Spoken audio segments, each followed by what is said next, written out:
a sense of us having to fight, and this is a dilemma for me, for all of you in here, because I hear this all the time. Don't work with them on anything. I fundamentally disagree with that. If I can find a place where I can do something that improves people's lives, I'm leaning into that and trying to fix it, whether it's for veterans or whether I can influence change in a manner. So I think in the short run, perhaps, yes. The thing, someone asked me, they said, what did you learn in 10 years in Congress? And I've been saying this long before Donald Trump. The one thing I really did learn is don't ever say it can't get worse, because they apparently can continue to prove that. So I get a little nervous that the destruction of the basic functions of the House of Representatives in terms of regular order and passing legislation, even though they may be really bad, that even the exercise of the democracy attempting to function is probably better. So I have really mixed feelings about that. But I watch the damage. I think Angie mentioned it. I worry about the shiny object stuff because it's the day-to-day destruction. And I oftentimes talk about it as they destroy these agencies. We tend to think, because I think there's a lot of folks in this room are probably progressive in their thinking, and you tend to figure out what the next step to fix something is.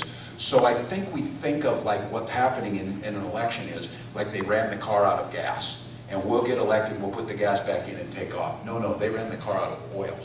And that is a big difference because they're breaking functions that an election cannot fix and cannot come back. So that's where I would say that's a little bit of a mixed blessing in that. The silver lining of what you said is that members of Congress are loyal to the president until the day they're not.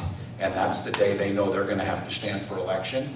And that loyalty will go right out the window. And the minute that happens, then they will scatter. And that's when things will start to change. And what we hope is again, we're not just, elections are a means to an end. We want to put pressure on people not just to win elections. We want them to change their behaviors on how they're doing things. So that, I think, can start to happen. So they're going to get frustrated, and they may start to compromise so that they can go back home and say they got things done. That is the potential silver lining, and that's the power of elections. So ma'am. My name is Amy Morgan. I'm from Farmington, and I don't know if you mentioned this question, but my husband had a nerve dissection 5 years ago, which is the same thing as we've all got a pre-existing condition. So, do you know what the Senate is looking at in terms of that? Do you have a sense of how the bill will change or will die, or that's the thing that keeps me up at it. You know, I mean, he had this slide. He has needs, and we always wonder if Yeah, and that's why I didn't, when their first bill got pulled, and watching it from the purely, political maneuverings of how you move bills and things like that, I'm still remain fairly confident that they are not going to change the ACA, the Senate especially, significantly. And the reason I was confident in this in 7 years was I knew there was no alternative. Most of us know it's not as if no one had thought of a different way of doing it. No one had tried a different way of doing it. This was one of those cases. They can bluff on climate change because it's going to be difficult for us to prove a negative in the next 10 years or something like that. There's no bluffing on healthcare because it's going to be instantaneous and there's going to be problems. So what I would argue to you is I think the place they're trying to get to is something that is very similar to ACA that they can call something else, take credit, and just get the heck out of Dodge on it. Because, what's that? Well, I think people are trying the Trump care thing or wherever they're going. But for those of you, though, and I again say this many times, I'm an eternal optimist, and I supervised the high school lunchroom for 20 years, so I remember everything's a good day. I would tell all of you, again, the concerns you have are real. The fear that people have is real. But I think for us collectively is to try and seize this moment. They're going to take a bite off this apple that they cannot do it again. They cannot fix it. So for those of you who are looking at real, and Angie brought up an incredibly important point, real healthcare reform, I think we might be closer now than we've been since the implementation of the ACA because of what they've done. And so I say we should be there to step in to help. And I've told them this. If there's something that would do all those things we said, and they're willing to vote for it, and it improves people's lives and gives you that guarantee and makes sure everybody has access and quality to healthcare or whatever, I'll vote for it. If you want to give it the name, name it, whatever the heck you want, as long as it works. They may be trying to get to that point to salvage something. And so I think you remain optimistic that because again, if none of us in this room are happy that healthcare is causing them an electoral problem. We're worried about how do we fix the system to get someone there. Now the best of both worlds is cause them an electoral problem while we fix the system, and that's a win, I would argue. But it better be, the first focus is how do you fix the system? How can we do that? And this may be a case of political pressure forcing us to work together. And wouldn't it be a beautiful thing to watch us pass a bipartisan healthcare bill that actually fixes some of those things?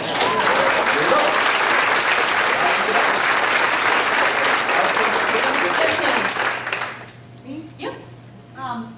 This is kind of in response to a guy I think who left, but I've been to Jason Lewis's office once a week for the last several months. I write 2 to 3 letters to him every week. I call when it's urgent. The last time about the health care, the phones didn't work, and so my phone call didn't work. I get form letter after form. I get 3 form letters from Jason Lewis every week, and it says nothing. He will take my thoughts into account. My neighbor calls him every morning. This is my point. I am done with Jason Lewis.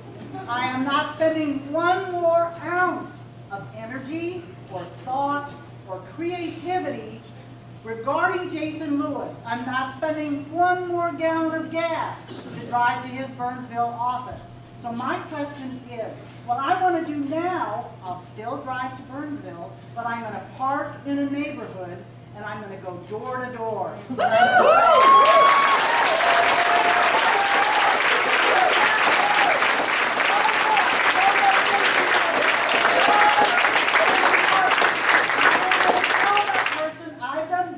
My husband ran for the state legislature. You want to be a field organizer in 2018?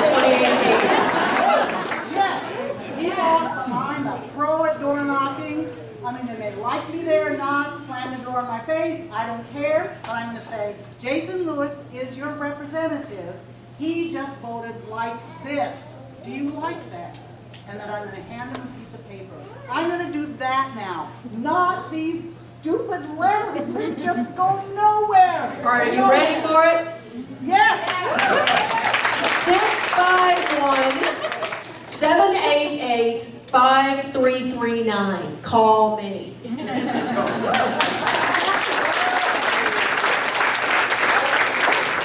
10 seconds on that. My wife Gwen is here and always tells me very wise thing. I don't even need Google. I've got Gwen. I just asked to get it. So about this idea that the way you win this is neighbor to neighbor, over the fence, have the conversations in the grocery stores even if they're uncomfortable.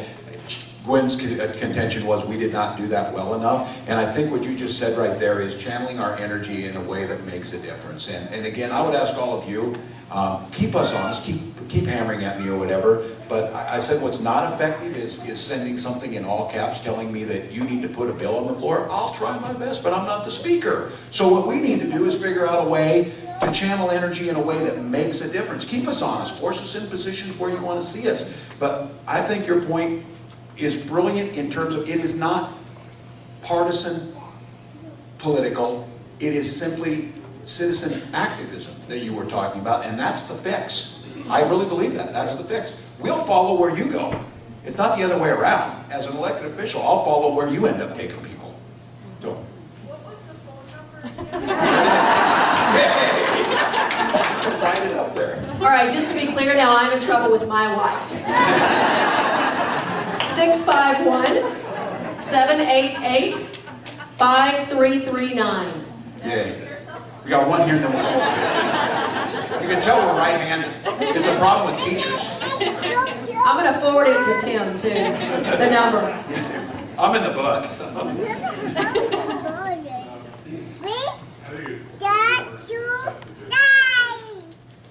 of the biggest issues.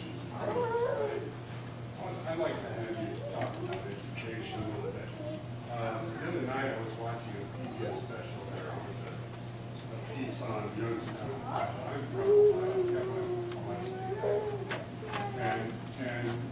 No one clapped to that.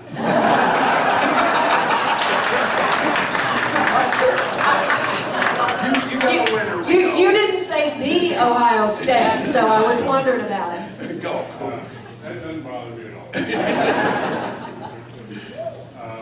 In Youngstown, Mahoning County was Democrat since the beginning of the Yeah. time, right? 17 steel mills are vacant. Okay? As I sat there and watched this whole thing, now these guys are not going to make, these men and women are not going to get the job back. It's just not going to happen. And I started thinking about a platform that might make some sense. And that platform is kind of copies the Swiss, the German, and the Danish model of education, whereby it's lifelong, it's skill related. Not everybody goes to college. They realize it when they're sophomores, and people come out of they never come out of the education program. A plumber can also be an electrician and a carpenter, and I'd like to see you think about, I'd like to hear your thoughts on an education program for the state of Minnesota that will be in that model that we spoke about, so that it can be noticed. Yeah, I'm clapping at that. I absolutely.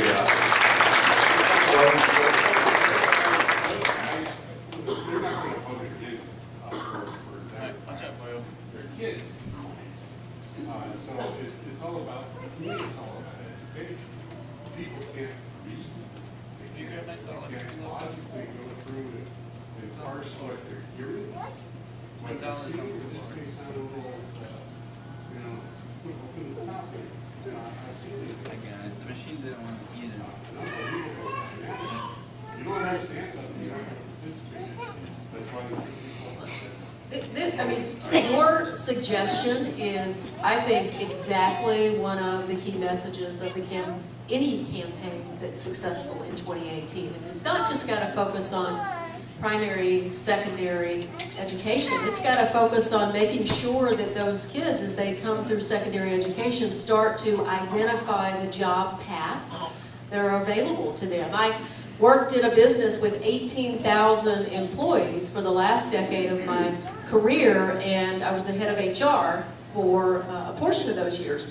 And what ended up happening is a significant cost to the business because we didn't have the technical skills available in each of the areas where we did business, and even in Minnesota. One of the biggest challenges employers have here is making sure that those those CAD skills, being able to run advanced manufacturing, it's a huge gap. And what the legislature and what government is doing right now is we're pulling away from those public-private partnerships and those public investments in technical education. And, I've got 4 boys. They're all very, very different. And one of them is likely to go into a field like that, and he's going to be great at it. I'm with you on it. I love what you're saying, and I think, and it starts here. I think for all of us, as we talk about, and there's many pieces out there, but years ago, some of you probably read this, Shop Class as Soulcraft. That some of you have read this piece. It's kind of a seminal work on this idea about reforming and the idea of the nobleness of the trades and the idea how we think about an economy that's going to have those skills there. The thing that I find, and as a teacher and now as a legislator, the real start point on this is with the parents about understanding this. And again, you watch this and shook your head. There's no coal jobs coming back to West Virginia.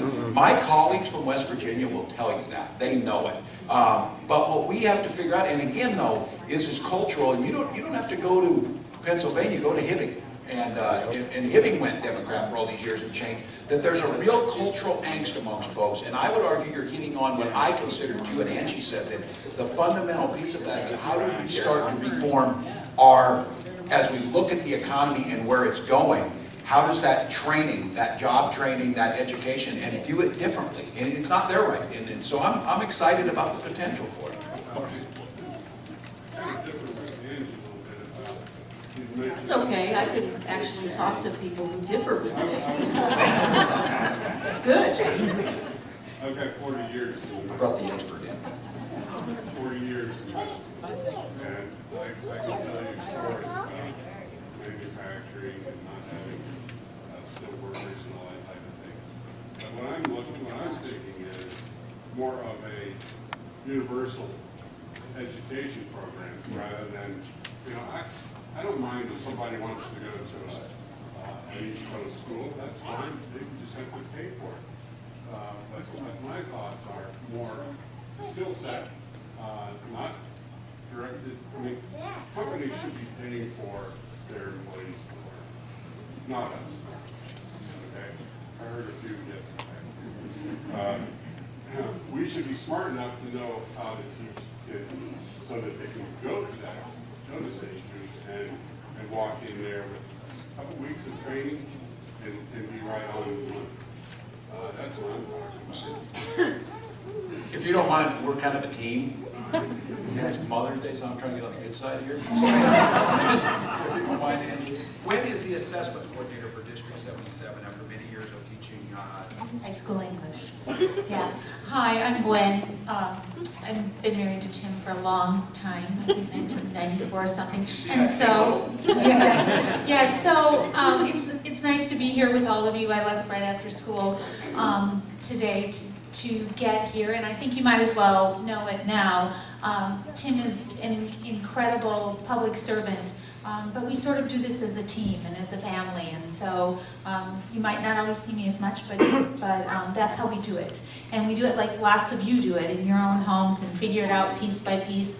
If you see me texting in the back of the room, it's because our daughter is trying to wrangle our son into coming home for dinner because she's making pasta and she wants to do it with her friends, and she has a soccer game tomorrow and he has a baseball, like we're living the dream right along with you, just so you know, 10 and 16, right along with you. But I have spent my whole life in public education. My parents were public educators. I have 3 sisters, 2 of whom are public educators, one in Richfield and one in Mankato. The other is Dr. in Shakopee. Tim was a public educator. He has 3 siblings. They're all public educators and they're all married to public educators, and his father was a superintendent. And so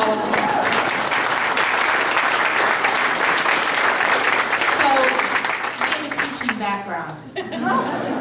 Family discussions are really helpful, and so I appreciate you bringing that to the forefront, because I've lived through No Child Left Behind, and I've lived it as a teacher and now in assessment and research and development for Mankato Area Public Schools K-12, so I get to deal with the whole system, and we deal with ECFE and adult learners and ELL and everything, and like my world is full of that, and that's very exciting. But their education is a crisis, right? Because of how we think about it and what we think about it. And we've allowed some political messaging to happen because we rejected, maybe as an educational system, some of the best and new and innovative ideas going way back to the profile of learning. So we have to rethink about how we're thinking. We have a system, and this is what I agree with, we have a system that was based on the bell curve. You all remember that, right? Or some of you are still living that. Like, some people were going to fail, and some people were going to be below average, and some people were going to be right in the middle, and some people were going to be above average, and then there were going to be these people on the end, right? Well, really, we have reshaped that idea in education and taken away the bell curve and said, here's the standard, let's get everyone there. And I kind of like what Paul Wellstone said about this. We all do better when we all do better, right? And that's how we have to think about education, because we're no longer sorting people, right? That's an old way of thinking. We are moving to a standard, and when we move to a standard, that gives people choices. And choices to fulfill and understand and learn and continue to think about that in an educational system where grades are perhaps flexible, where standards are a means about thinking about things, where grades are a little less arbitrary than when I was in school and an A meant this and a B meant this and a C meant this, but really can we get to the standard and can we move forward and can we ask you the questions and make meaningful learning happen when that's really what it's all about? Because how many of our kids kind of check out of school because it doesn't really feel all that relevant to them, right? A lot, right? How do we make it relevant to them and help them bring others along with it and have those discussions? So that's a huge discussion that we look forward to as a state and a nation. And like I said, I'm still involved in public education, and I'm open to listening to those discussions and the way they happen, and looking at successful models, right? Because research and education matter. Best practice, systematic, explicit approaches to learning. We know what works and we know what doesn't work. So we need to make the choice to invest, not spend, invest in what works and make a difference and have an ongoing conversation about that. So I look forward to traveling the state with Tim and campaigning for Angie, right? That would be, we all do better when we all do better. He gave me the microphone. Those of you who know me, he might not get it back. Okay, wait. I do feel compelled to say my wife was a teacher for 22 years. And at some point, you were making me look really bad. No, you so. see this? Behind every successful congressman is an astonished mother-in-law. Her mom. Yes, sir.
Yeah, well. Sign me up as a co-sponsor. And here's what, when people ask about constitutional amendments, it's a very high bar, as it should be, but I'm always of the inclination, whether it's equal rights amendment or whatever, the fight is worth having. And while you're simultaneously fighting the fight, you're talking about legislating and other things. I do think we've seen, when people say, oh, the Democrats are about redistribution of wealth, well, no, they're much better at it. They've already done that. We know where it's redistributed to. And that's done through policy that's been there. I think some simple things is how we have to talk to our neighbors on this is that it's okay to be successful in this country. We certainly understand that. It creates jobs. We're all part of that. We believe in a fair market, a free market. But I said just some of the basic principles. It's really interesting when you start talking about this. I proposed a law that said this idea about how much someone can get in compensation, especially in a publicly traded corporation, which we're all in. I said, it's very difficult to fight that fight, but here's the messaging, and just thinking of it this way is, I said, if you're going to pay your CEO $16 million a year, then pay them $16 million a year and pay them on Friday like we get paid, and then withhold their taxes right out of it on the paycheck. Don't pay them $500,000 and finagle $15.5 million in some type of deferred compensation where you pay no tax on it. Now all of a sudden you have a sense of fairness. And then let's talk about the repercussions of being a citizen. I'm telling you how to be a citizen. The corporations are people. I'll tell you how fast this turned. We had the 5 big banks in back in 2009 who had been illegally foreclosing on our service members while they were serving in the military. We have the Servicemen's Sailor and Relief Act so that you can't do that. So we came in there and there were horror stories about young spouses being kicked out of their house while they were pregnant, while their spouse was downrange flying helicopters in Iraq.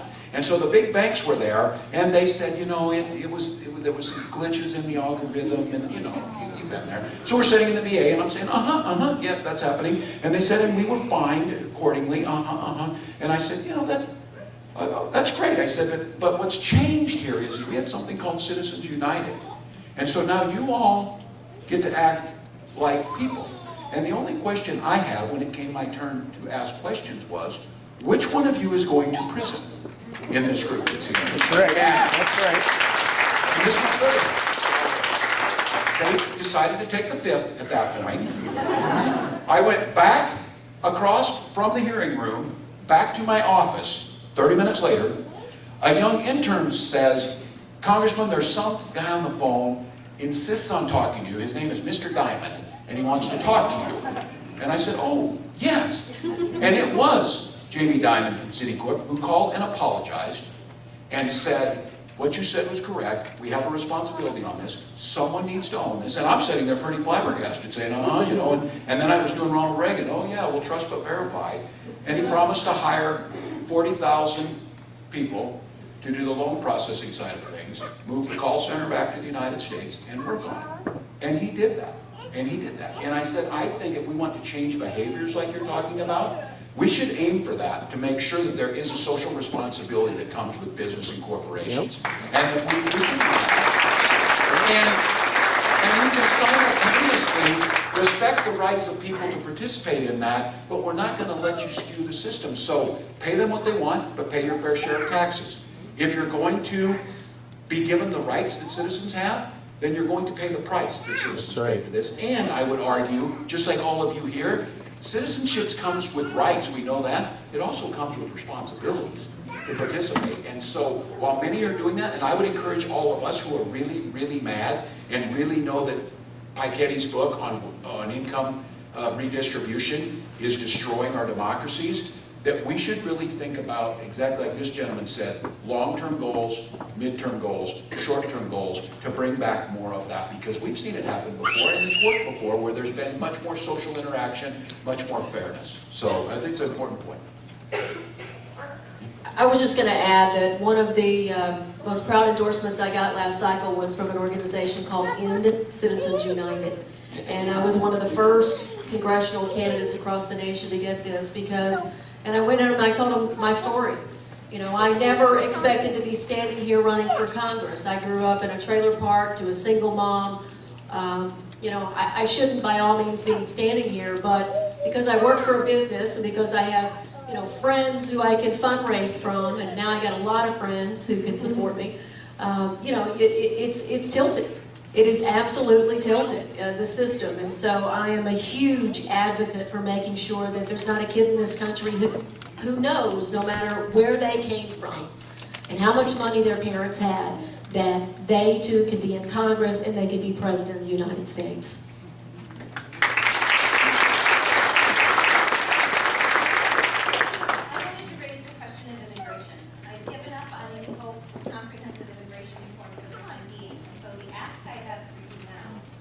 Is with your platform in Congress, as you're campaigning, what will you do, what will you pledge to do to stop the demonization of our neighbors? Yes.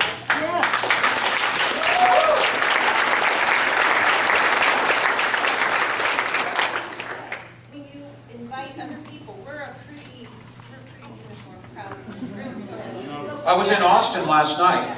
Austin's pretty diverse.